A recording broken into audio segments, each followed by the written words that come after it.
Matius 24 ayat 15. Mari kita akan baca bersama-sama, saudara-saudara. Oke, siap? Baik, kita baca. 1, 2, 3. Oleh karena itu, bila mana kamu melihat pembinasa keji yang dibicarakan oleh Nabi Daniel tengah berdiri di tempat yang kudus, siapa yang membaca, biarlah dia memahaminya. Sampai di sini dulu. Kemudian kita lihat di dalam Markus 13 ayat 14. Markus 13 ayat 14.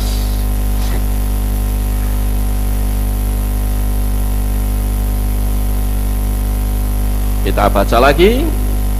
1, 2, 3. Namun bila mana kamu melihat si pembinasa keji yang disebutkan oleh Nabi Daniel sedang berdiri di tempat yang tidak seharusnya, yang membaca hendaklah dia mengerti, pada waktu itu mereka yang ada di Yudea hendaklah melarikan diri ke pegunungan. Dan seterusnya, kalau saudara membaca, saudara akan melihat bagaimana Tuhan tunjukkan supaya mereka pada zaman anti Hamasyah itu mereka harus melarikan diri. Nah, Bapak Ibu yang terkasih, mari kita cermati dua ayat ini. Di ayat ini, kalau kita mau melihat kronologis ceritanya, nanti si pembinasa keji atau anti Hamasyah itu yang akan memperdamaikan antara Israel dengan Arab.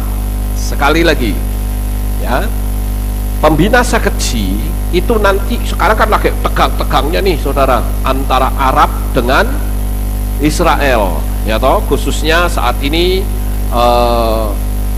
Israel dengan Palestina, Palestina dibantu sama Iran, kemudian Israel dibantu oleh Amerika, akhirnya keroyok-keroyokan saudara, kayak anak kecil ya, gendutnya keroyok-keroyokan. Nah, nanti dengan adanya seperti ini akan ada satu pribadi yang akan menyatukan mereka. Nah, ketika mereka disatukan, siapa sosoknya? Inilah yang disebut oleh kitab suci sebagai anti Hamasyah. Dialah yang akan menyatukan. Nah, sekarang kapan dimulainya? Ketika mereka disatukan, mereka senang sekali dengan pribadi ini, saudara. Tetapi ternyata pada waktu mereka sudah menyatukan, ya, sudah disatukan dua kelompok ini, lalu si pembinasa keji ini dia berdiri di bait suci, berdiri di bait Elohim. Lalu dia berkata, aku yang sekarang berkuasa di muka bumi ini. Itulah si anti Hamasyah. Nah, sekarang yang jadi pertanyaan dari dua ayat tadi adalah, sekarang sedang tegang-tegangnya. Lalu pertanyaannya, kapan bait suci itu dibangun? Di mana letaknya? Lalu peralatannya apa saja? Mungkin kalau kita bicara hal ini 10 tahun yang lalu, kita bingung saudara. Iya ya, bait sucinya di mana ya? Saya dulu mempelajari, itu di Dome of the Rock saudara, atau di Masjid Kubah Karang. Tetapi kalau toh lokasinya sudah ditemukan, sekarang pertanyaannya, di mana tabut perjanjiannya? Bukankah tabut perjanjian itu masih misteri, masih hilang? Ada yang bilang di sana, ada yang bilang di sana, ada simpang siur, nggak karu-karuan saudara. Lalu pertanyaannya yang lain lagi adalah, bagaimana untuk menyucikan bait suci itu? Sedangkan menurut aturan kitab Wayikra atau kitab Imamat, maka bait suci itu akan disucikan melalui pengorbanan lembu merah, anak lembu merah yang berumur setidak-tidaknya 3 tahun.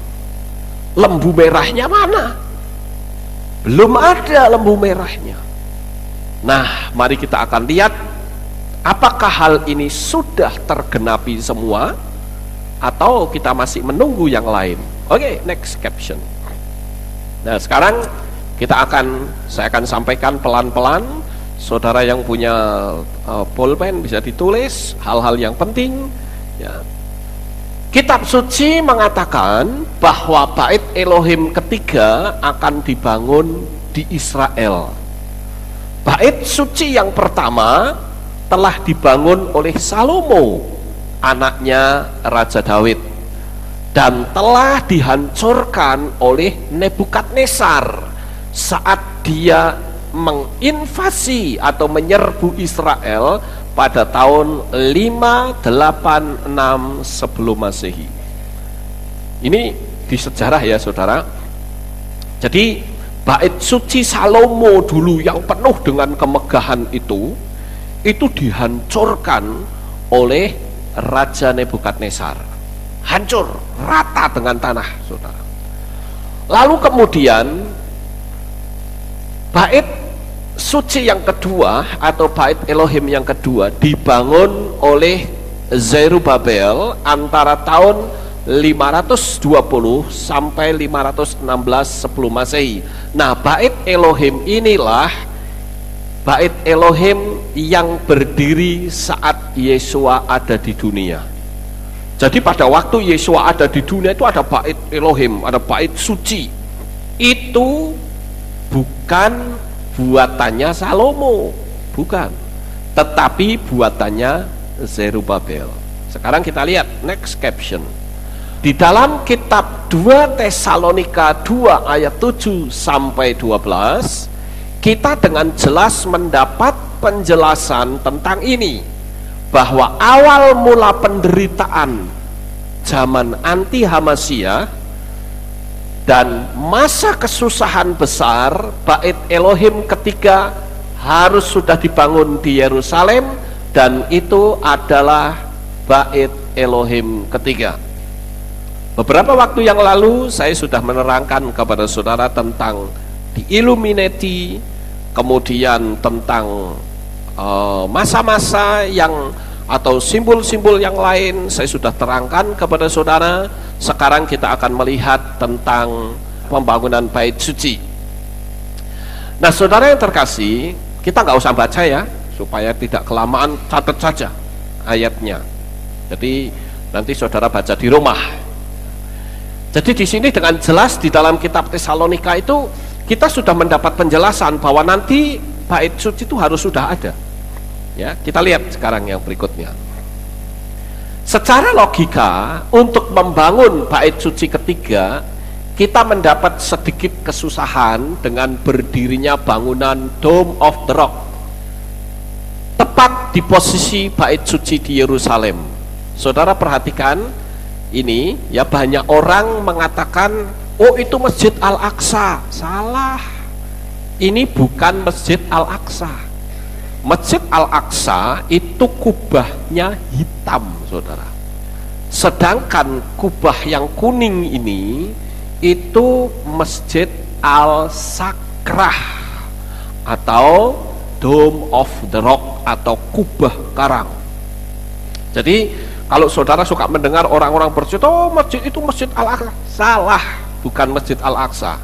Sekali lagi, yang Al-Aqsa itu yang kubahnya hitam. Jadi jangan sampai salah, nanti kita diketawain orang lagi saudara. Jadi ini Masjid Dome of the Rock atau Al-Sakrah ya dalam bahasa Arabnya. Nah, sekarang coba kita perhatikan nubuatan ini. Next. Di dalam kitab Gilyahna 11 ayat 1 sampai 2, mari kita buka sejenak saudara. Atau catat saja dah, supaya buka atau dicatat? Dibuka, oke, dibuka ya. Soalnya nggak ada yang bantu baca. Apa Michael tolong dibantu baca gitu supaya cepat ya. Wahyu 11 ayat 1 sampai ayat 2. Wahyu 11 ayat 1 sampai 2. Dan kepadaku diberikan sebatang buluh serupa tongkat pengukur Dan malaikat itu berdiri sambil berkata, "Bangunlah dan ukurlah tempat kudus Elohim dan mesbahnya, dan mereka yang menyembah di dalamnya.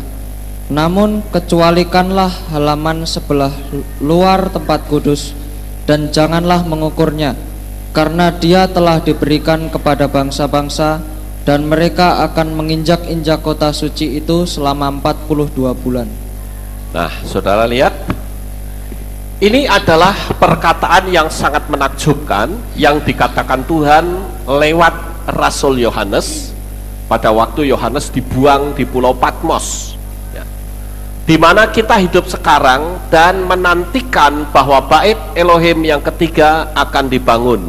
Kita lihat next caption. Wahyu ini ditulis tahun 90 Masehi, jadi lebih dari 1900 tahun yang lalu. Dan nubuatan ini berkata, pada saat bait suci ketiga sudah dibangun, barulah nanti anti-Hamasyah akan berkuasa penuh. Selama berapa? 42 bulan. 42 bulan itu sama dengan berapa? 3,5 tahun atau 1260 hari, ya. Jadi ini tepat sekali waktunya, ya. Kita lihat yang berikutnya.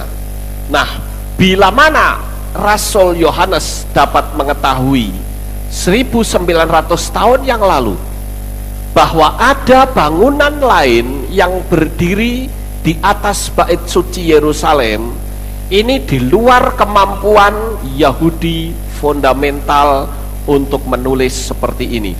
Jadi ini betul-betul ilham roh, saudara.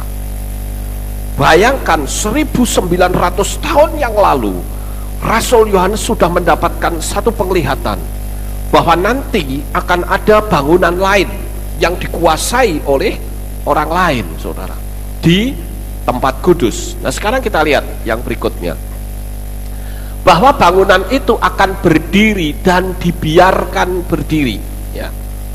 Dulu saya pernah berpikir begini, saudara, gimana bikin bait sucinya? Orang ini ada bangunan megahnya kayak begini.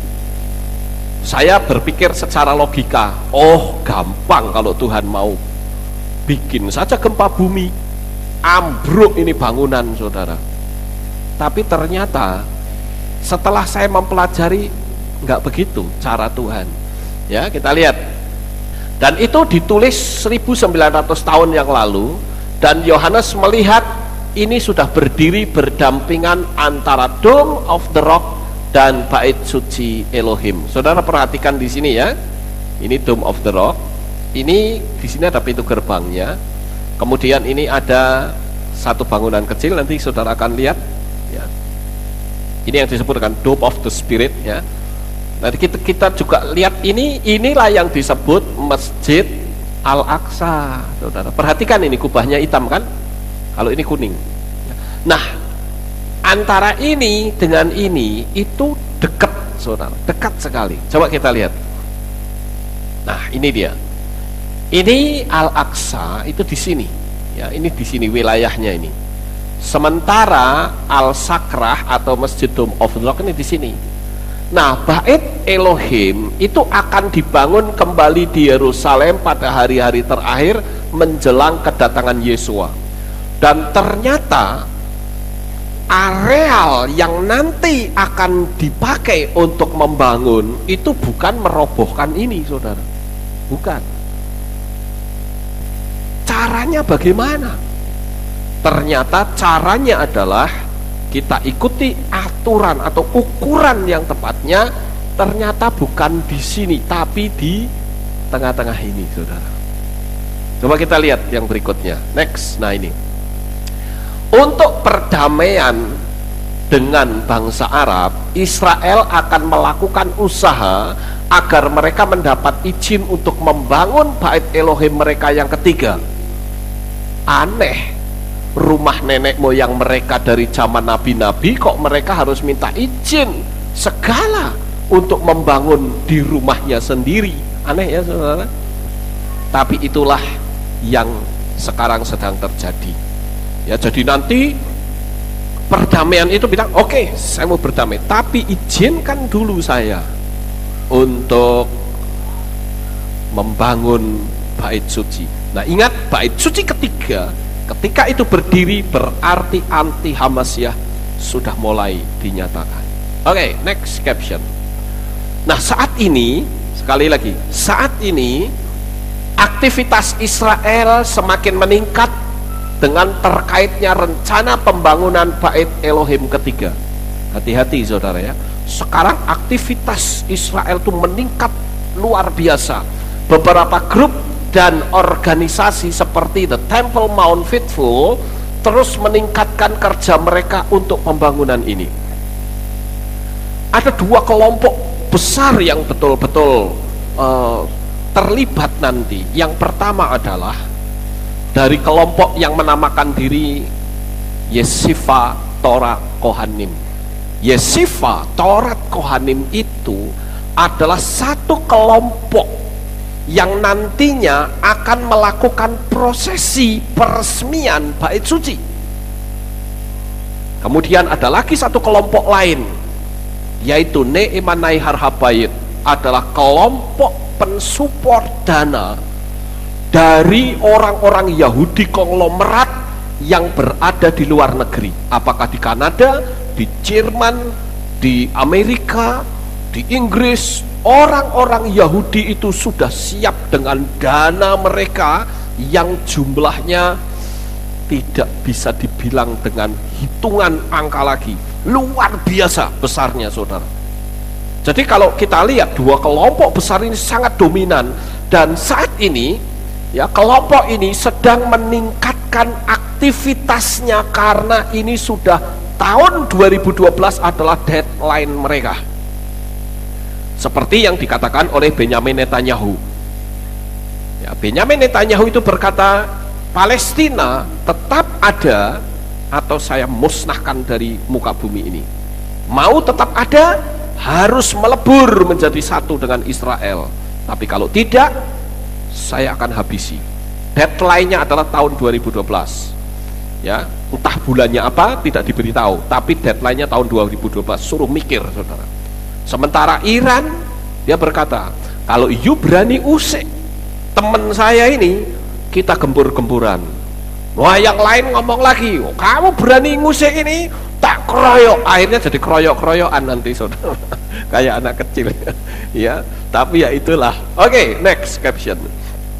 Nah, bahkan bangsa Yahudi telah mempersiapkan tata cara. Ingat saudara, mereka sudah latihan, mereka sudah berlatih untuk nanti tata caranya itu bagaimana ya. Pengorbanan, tata cara pengorbanan seperti pada bait suci pertama, 1 dan kedua.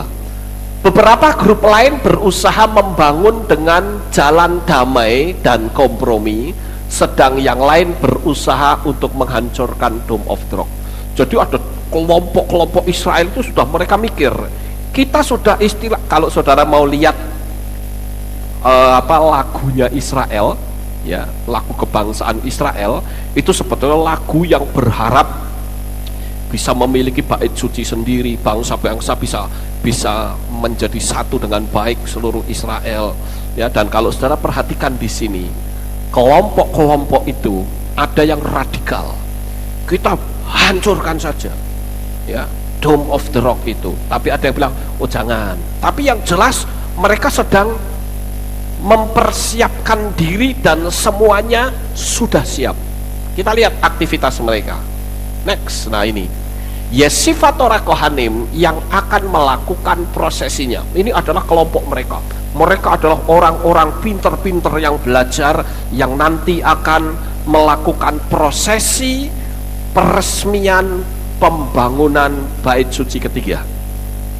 Mereka tidak tahu ya bahwa sebetulnya sudah dinubuatkan mereka sedang mau prosesi, tetapi ternyata yang muncul siapa? Anti Hamasyah, si pembinasa keji saudara. Mereka nggak ngerti ya, nggak ngerti orang, mereka belum mau percaya sama Yesua kok. Sedangkan nubuatan itu kan muncul dari Yesua. Mereka mau taunya apa? Taunya Torah saja, di luar itu dia nggak mau tahu gitu. Oke, kita lihat. Sekarang kita lihat ada seorang yang bernama Dr. Asher Kaufman Ini yang dipakai Tuhan ya untuk meneliti lokasi bait suci dan mempelajari dokumen selama bertahun-tahun. Jadi Dr. Asher Kaufman ini dia mulai ngukur, saudara, dengan meneliti dokumen-dokumen lama. Dokumen-dokumen lama mereka dipelajari. Dia mengatakan bahwa lokasi asli bait suci adalah 322 feet ke utara dari Dome of the Rock. Jadi bukan di Dome of the Rock-nya, bukan. Ya. Di sana ada sebuah batu datar dalam bangunan yang kecil yang disebut Dome of the Spirit. Ini dia. Atau juga disebut Dome of the Table. Dr. Kaufman percaya bahwa inilah tempat yang maha suci dan kudus dari bait Elohim pada masa zaman Salomo. Ini lokasinya, saudara. Jadi bukan di Dome of the Rock-nya ya, tapi di lokasi sini. Kita lihat yang lain. Area yang terbuka dari kubah emas Dome of the Rock ke sebelah utara. Bahwa ada jarak antara bangunan Islam ini untuk membangun bait suci Elohim yang ketiga. Ini ada garis biru ya. Nah, ini Dome of the Spirit itu ada di sini. Jadi dikatakan can build the new temple. Itu pembangunannya nanti akan di sini. Ya. Nah, sementara garis ini adalah garis yang disebut dengan Yehezkiel Wall. Ya, Yehezkiel Wall ini jadi ada dindingnya di sini nanti. Nanti kita akan lihat lebih dalam lagi, saudara. Tapi saudara sudah tahu dulu bahwa lokasinya bukan di sini, tetapi di sebelahnya. Ya, oke, next. Ada satu fakta menarik. Jika bait Elohim ketiga dibangun kembali, di mana jalur timur barat dari Dome of the Tablet akan berhadapan langsung dengan pintu gerbang kuno di bagian timur, lokasinya di bawah pintu gerbang selatan yang digunakan sekarang. Jadi ketika diukur, Dr. Kaufman kaget, loh kok bisa tepat menghadap ke pintu gerbang yang sudah ditutup. Kita lihat yang berikutnya. Kita tahu bahwa bait suci asli menghadap ke pintu gerbang bagian timur. Saudara lihat ini pintu gerbang ya. Foto ini diambil dari Bukit Zaitun. Terlihat pintu gerbang bagian timur dengan bait suci Yerusalem, di belakangnya Dome of the Spirit, yang adalah tempat kudus dari bait suci asli zaman Salomo dengan anak panah merah. Ini dia. Kok bisa persis dengan ini, saudara, pintu gerbang ini. Ini tembok Yerusalem, saudara. Mengelilingi tembok Yerusalem ke sini, ya. Ini bisa persis berada di sini. Tapi kalau di Dome of the Rock mesti agak nyimpang sedikit, ya. Jadi gerbang timur lurus menuju tempat paling suci di Temple Mount. Sekarang lokasinya saudara sudah tahu, ya. Kita lihat yang berikutnya. Nah, semua tembok yang mengelilingi Yerusalem adalah tembok yang tinggi, kecuali tembok di sebelah timur. Hal ini dimaksud supaya yang mengorbankan sapi atau hewan korban dapat melihatnya dari Bukit Zaitun melewati pintu gerbang sebelah timur selama hari penebusan. Ini ada di kitab mereka, di kitab Talmud, ya, ada di Misnah Midot pasal 2 ayat yang keempat. Ya, kita lihat yang berikutnya. Nah, lantai di sekitar Dome of the Rock sudah dipaving atau diaspal. Ini adalah eben shetiah atau pondasi batu yang adalah lantai dasar pada tempat suci kuno seperti yang tertulis. Ini sumbernya ya, Dr. Asher Kaufman, Biblical Archaeology dan seterusnya. Ini sumbernya ya, jadi kita dapat tulisan ini dari sumber ini. Oke, ini kita lihat ya, coba diulang sekali lagi, naik. Nah, ini batu datar di dalam Dome of the Spirit. Inilah yang disebut tempat yang paling suci itu. Next. Nah, di dalam Yehezkiel 44 ayat yang pertama, coba kita lihat. Yehezkiel 44 ayat yang pertama. Dan dia membawaku kembali ke jalan gerbang bagian luar dari tempat kudus yang menghadap ke timur, dan dia tertutup. Nah, kalau saudara lihat di situ dikatakan dia tertutup. Ini bisa persis saudara lurus ke lokasi pembangunan bait suci Elohim. Ya, jadi ini bisa tepat saudara. Kemudian ia membawa aku kembali ke pintu gerbang luar dari tempat kudus yang menghadap ke timur. Gerbang ini tertutup. Ini dia gerbang yang tertutup ya. Next, kita lihat yang berikutnya. Pintu gerbang timur merupakan pintu gerbang penting di Yerusalem dan hanya lewat sini untuk masuk ke kota Yerusalem dari timur. Pintu gerbang timur merupakan pintu gerbang yang tertua dan tidak dibangun kembali oleh penguasa Islam, yaitu Sulaiman Agung pada tahun 1539 sampai 1542. Next. Sulaiman mengerti dari Injil bahwa Mesias akan datang kembali melintasi gerbang ini. Ketika dia kembali ke bumi dari pintu gerbang bagian timur ditutup oleh penguasa Islam tersebut pada tahun 810. Ini berarti mendekati 1200 tahun. Coba kita baca di dalam kitab Ma'aseh Lihim atau Kisah Rasul pasal yang pertama ayat yang ke-11 dan Zakaria 14 ayat yang keempat. Kisah para Rasul pasal yang pertama ayat yang ke-11, yang juga mengatakan, hai para pria, orang-orang Galilea, mengapa kamu berdiri sambil memandang ke langit?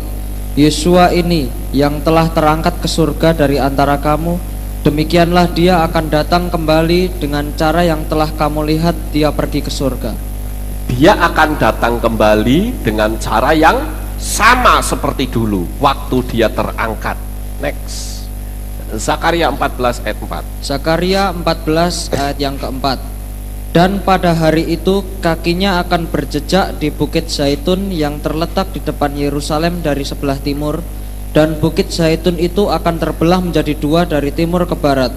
Suatu lembah yang sangat besar, dan setengah dari bukit itu akan bergeser ke utara dan setengah lagi ke selatan.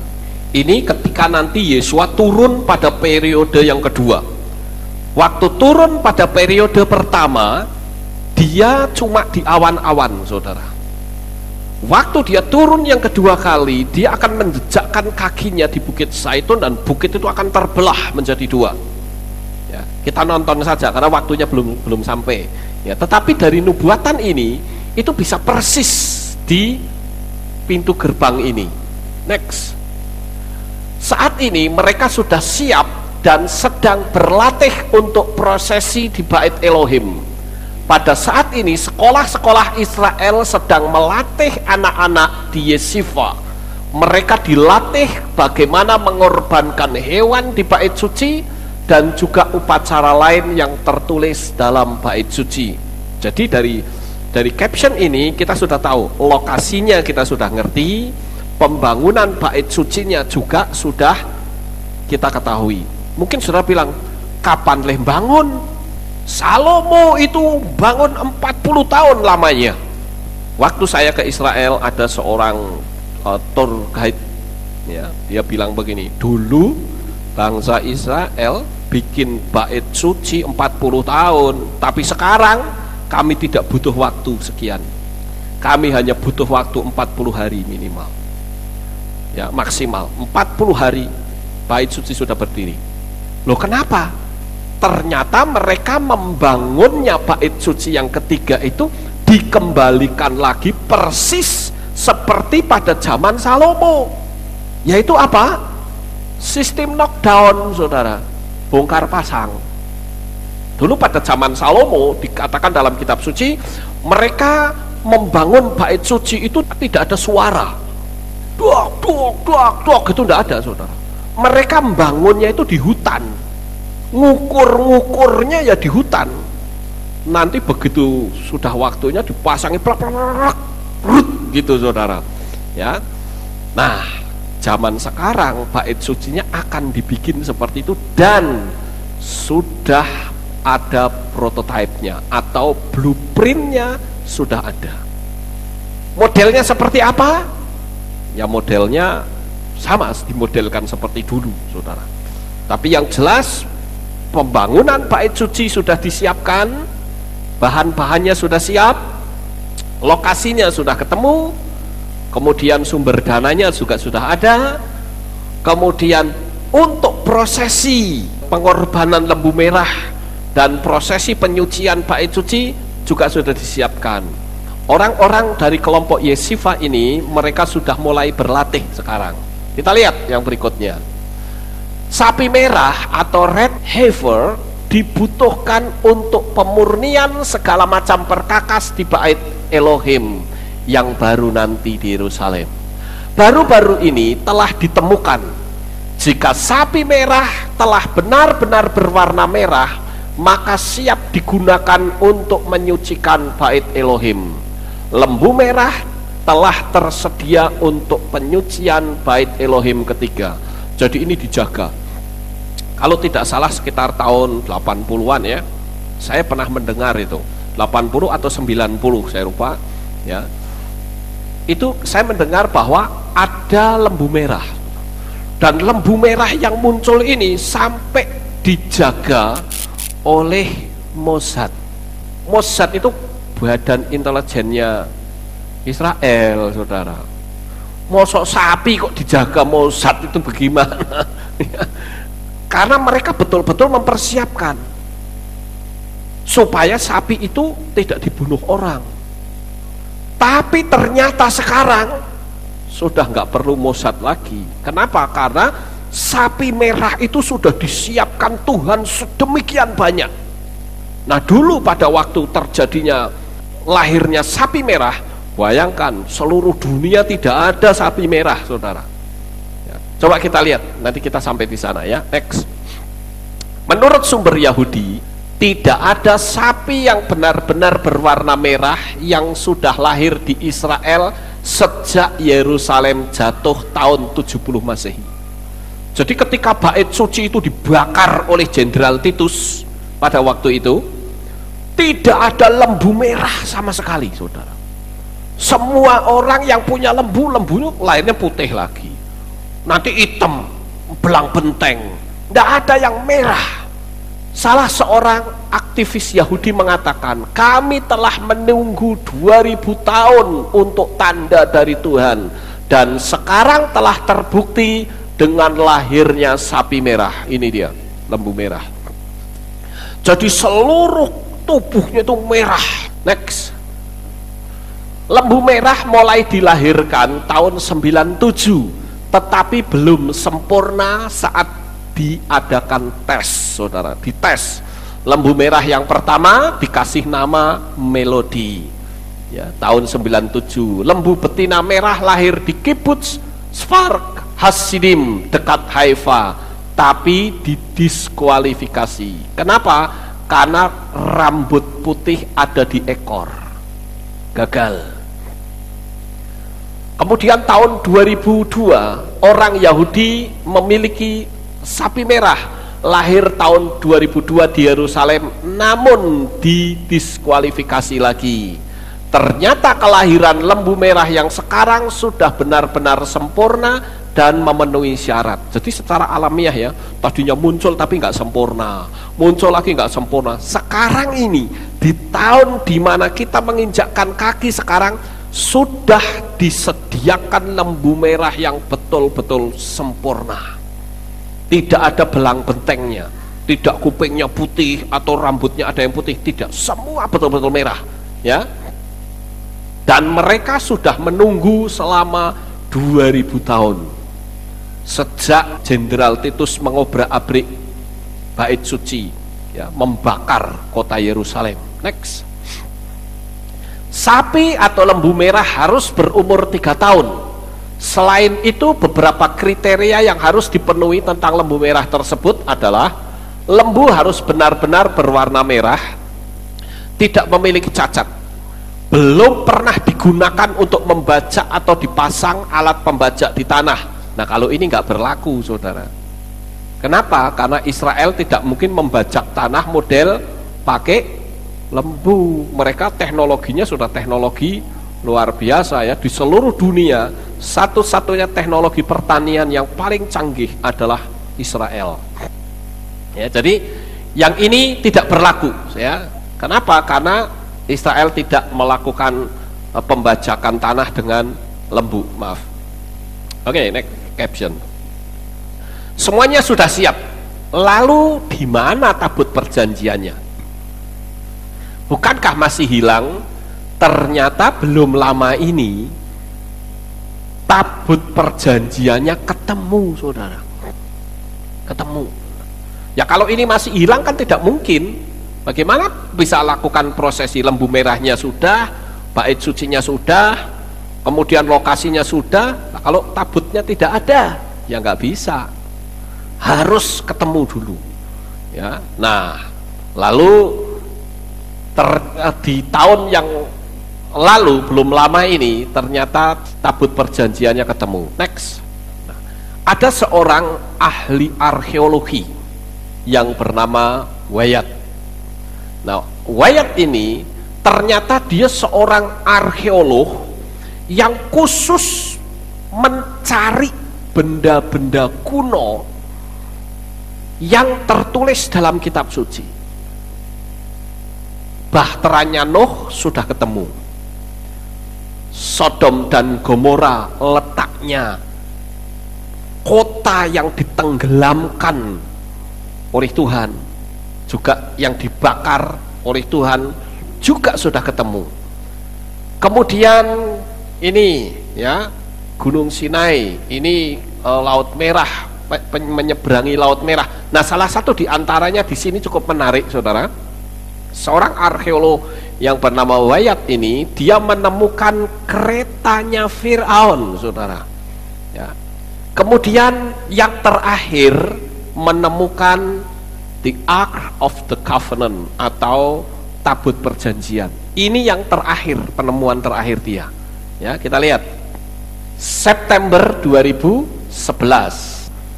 Nah, ini seorang arkeolog ini tadi, Wyatt tadi, ternyata dia menemukan di bawah Bukit Golgota itu ada gua, saudara.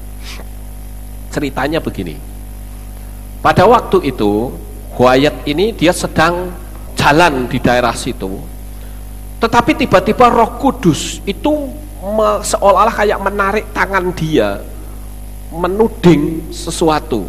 Lalu di dalam batinnya itu ada suara berkata begini, disitulah letaknya tabut perjanjian. Kenapa Wyatt tangannya kok bisa begini, saudara? Lalu dia datangin, bener gak sih suara saya, suara hati saya ini? Dia datangin. Ternyata di situ tuh tempat sampah, saudara. Tempat sampah. Lalu karena dasar ini seorang arkeolog, gak peduli tempat sampah dioker-oker, saudara. Ternyata di situ ada satu kayak gundukan tanah, lalu di dindingnya dibunyikan duk duk duk duk. Tapi tiba-tiba waktu dia ketuk-ketuk dinding itu ada suara dung dung dung dung gitu. Lalu dia ambil besi, pecah tempat itu. Dan betapa terkejutnya karena dia melihat lubang yang sangat besar di sana. Dan ketemulah di situ ada satu rongga, dan rongga itu sebetulnya adalah jalan masuk ke terowongan yang pada zaman Elia, yang pada waktu itu nabi-nabi kan dibantai. Nah, itu ada sekitar 2000 nabi kalau tidak salah ya, diumpetkan di situ, saudara. Nah, kita lihat kisahnya. Coba. Nah, ini koran-koran yang mengekspos penemuan tabut perjanjian, ya. Coba saudara lihat, the Ark of the Covenant, ya. Jadi ini sudah tersembunyi sedemikian lama. Ini diselidiki dan ditemukan di Yerusalem. Ini waktu pembongkarannya, ya. Ini koran Discovery News. Ini sudah memberitakan tentang penemuan tabut perjanjian. Next. Nah, ini juga. Nah, ini bahkan ditunjukkan lokasinya. Kita lihat yang berikutnya lagi. Tepat tepat di bawah lokasi penyalipan Nabi Isa ini saya menemukan situs ini justru bukan situsnya orang Kristen, saudara. Justru situsnya orang Islam. Makanya di sini menggunakan istilah Nabi Isa. Ya, saya berpikir kok mereka bisa tahu, kok kita nggak tahu, bagaimana sih? Karena kita mungkin kurang belajar, saudara ya. Jadi ya, tapi yang jelas kita semua akhirnya sudah tahu ya, tempat di mana lokasi penyalipan Yesua sang penebus. Wyatt menemukan gua atau ruangan yang memuat penemuan perkakas bait suci Yahudi dan tabut perjanjian. Ini tabutnya ada di sini, ya. Tempat retakan di atas dinding gua. Kalau saya renungkan masuk akal juga. Karena pada waktu Yesua bangkit, pada waktu Yesua mati, terjadi gempa bumi. Ya, saudara, terjadi gempa bumi sehingga dinding itu pecah. Saya pun pernah menyaksikan sendiri sampai dinding batu loh, saudara, itu pecah, bisa membuka sampai sedemikian lebarnya. Jadi saudara bisa bayangkan betapa dahsyatnya pada waktu Yesua mati peristiwa itu. Ya, dan kita lihat next. Ada seorang arkeologi yang bernama Ron Wyatt. Ruang tempat di mana tabut itu berada sudah tertutup sehingga membentuk sebuah gundukan. Nah, ini yang tadi saya katakan, gundukan itu dipakai untuk pembuangan sampah, saudara. Ya, rupanya bertahun-tahun puing-puing reruntuhan mempertebal gundukan tersebut dan akhirnya gundukan ini menjadi sebuah bukit kecil. Nah, ini kita lihat yang berikutnya. Selama masa pemerintahan Romawi di mana Yesua hidup pada masa itu, bukit ini digunakan sebagai tempat penyalipan. Bukit itu namanya dalam bahasa Ibrani adalah Golgota, dalam bahasa Latin Kalvari, atau sering kita dengar dengan tempat tengkorak. Next. Di bukit itu ditempatkan rongga pualam yang permanen di dalam tanah, di mana ke dalam rongga inilah salib dimasukkan, ditegakkan. Tiap rongga ini luasnya 13 inci persegi atau 33 cm persegi dan dalamnya 3 kaki atau hampir 1 meter. Rongga ini ditutup dengan semacam sumbat yang mempunyai 3 lubang, tempat memasukkan jari untuk memudah pemindahan sumbat tersebut. Jadi rupa-rupanya kalau saya lihat dari sistem mereka, itu bukan berarti setiap ada orang yang mau disalib dipaculi dulu salibnya ditegakkan, enggak. Ternyata sudah ada tempat permanen, tempatnya ya di situ. Ya, tinggal nanti salibnya langsung diberdirikan, langsung ditutup pakai sumbat, rapet semua. Begitu sistemnya. Ya, kita lihat yang berikutnya. Nah, dan di bukit ini Ron Wyatt menemukan 3 rongga permanen. Di rongga tengah terdapat retakan di bagian kiri yang menuju ke dalam bebatuan. Hal ini memungkinkan diakibatkan oleh gempa bumi. Jadi ketika Yesus disalib di sini, ini ada rongga, saudara. Dan ini ternyata tabutnya ada di bawah. Nah, dengan tabut itu ada di bawah persis di sini, itu persis seperti prosesi di dalam kitab Wayikra, di mana tabut itu nanti akan diperciki darah sebagai pengampunan dosa. Ini persis peristiwanya seperti itu. Cuman kali ini percikan darahnya bukan darah domba, tetapi darah Yesua. Ya, jadi luar biasa sekali penemuan ini, saudara ya. Kita lihat yang berikutnya. Penyelidikan dilanjutkan dengan menggunakan peralatan-peralatan ilmiah dan terungkap adanya emas di dalam bukit tersebut.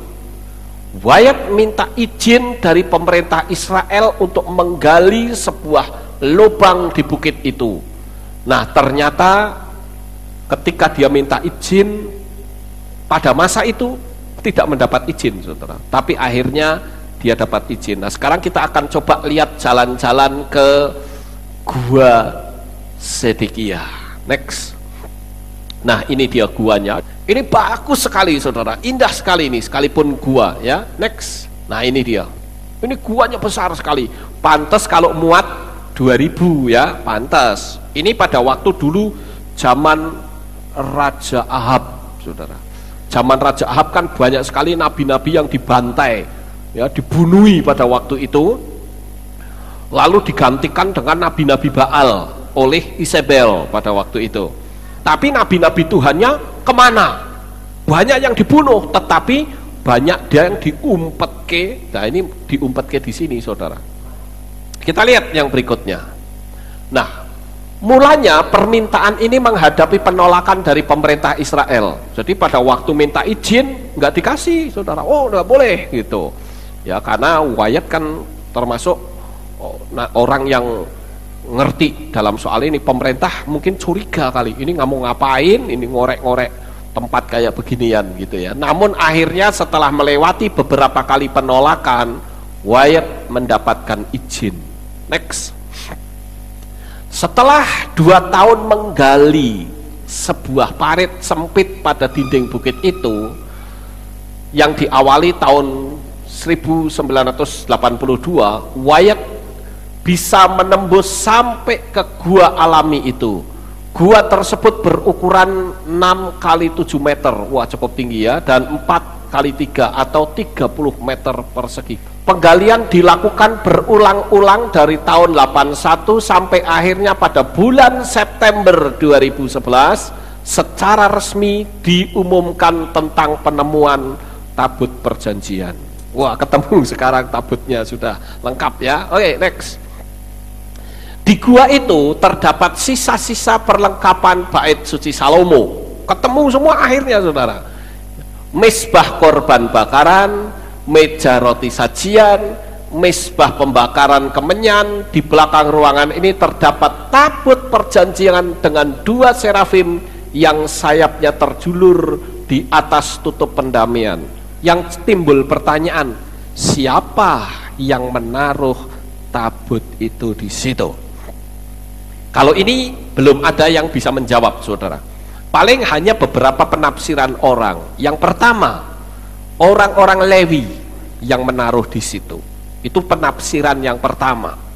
Tafsiran yang kedua adalah tabut itu dibawa oleh malaikat. Karena ternyata pada waktu ketika Wyatt itu mau minta izin oleh pemerintah Israel, tidak boleh saudara. Ada orang yang berusaha untuk menembus masuk dan ternyata orangnya mati, saudara. Mati masuk ke situ. Tetapi ada yang mendapat penglihatan secara spiritual bahwa tempat itu dijaga oleh sesosok makhluk yang menggunakan pedang. Lalu yang jadi pertanyaan, mungkinkah itu adalah kerub, ya, malaikat kerub? Mungkinkah yang menjaga tabut perjanjian itu? Tidak seorang pun yang bisa menjawab sampai sekarang. Tapi yang jelas tabutnya sudah ketemu. Ini yang penting saudara. Next. Di atas tutup pendamaian, Wyatt menemukan percikan darah kering. Percikan darah kering ini terdapat juga di perlengkapan-perlengkapan tadi. Wyatt lalu mengirim contoh percikan darah kering itu ke laboratorium di Amerika untuk diperiksa. Jadi sudah langsung dicek secara ilmiah. Ya, kita lihat hasilnya. Didapatkan bahwa darah tersebut adalah darah manusia yang terdiri dari 23 X kromosom dan 1 Y kromosom. Darah manusia normal terdiri dari 46 kromosom yang terdiri dari 23 kromosom dari setiap orang tua. Jika terdapat kromosom Y tambahan, maka darah tersebut adalah milik seorang laki-laki. Jadi, percikan darah tersebut adalah darah laki-laki.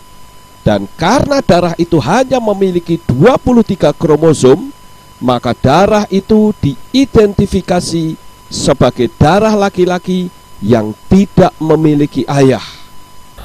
Kalau saudara ingin menemukan videonya, saudara bisa nonton di YouTube. Di Di situ diterangkan secara ilmiah, saudara. Bahkan sampai yang menerangkan itu ikut nangis, saudara. Kok bisa persis seperti yang tertulis dalam kitab suci? Kita lihat yang berikutnya. Ron Wyatt percaya bahwa itu adalah darah Yesua.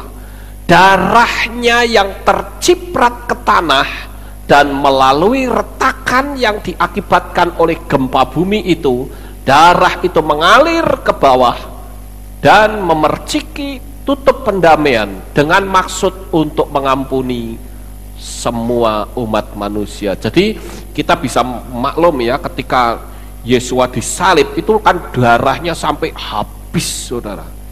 Bahkan orang bisa mengatakan dengan bahasa kiasan, tidak ada setetes darah Yesua yang masih tersisa. Darahnya habis total. Lambungnya ditusuk sampai keluar airnya, semua darahnya habis mengalir ke bawah. Rupa-rupanya merembes masuk ke dalam, saudara. Ya. Next, berikutnya. Betapa mengagumkan dan tepat bahwa darah Yesua secara fisik dipercikkan di atas tutup pendamaian yang tersembunyi di dalam bukit Golgota, sehingga mengesahkan ritual yang telah ditahbiskan oleh Elohim untuk melakukan pemercikan pada tutup pendamaian, persis seperti pada kitab Wayikra. Kita lihat yang berikut. Sekarang semuanya sudah tersedia. Pembangunan bait suci ketiga sudah siap. Lokasinya sudah ditentukan. Prosesi pentahbisannya sudah siap. Lembu merahnya juga sudah tersedia. Tabut perjanjiannya juga sudah ketemu. Jadi khusus untuk prosesi nanti persiapan di mana pembinasa keji itu berdiri di bait suci sudah siap semuanya. Lalu sekarang tinggal kitanya sudah siap atau belum. Nah, ini urusan kita masing-masing ya, untuk menyambut kedatangan Yesua untuk yang kedua kali. Kita mempersiapkan diri, kapanpun Yesua datang kita siap sedia, dan kita akan menyongsong Tuhan di awan-awan yang permai. Sukses besar untuk saudara.